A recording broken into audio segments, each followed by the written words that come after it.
altfel te rogi când ești în genunchi.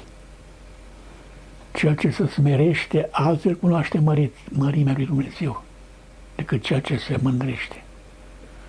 Altfel vezi mărimea lui Dumnezeu.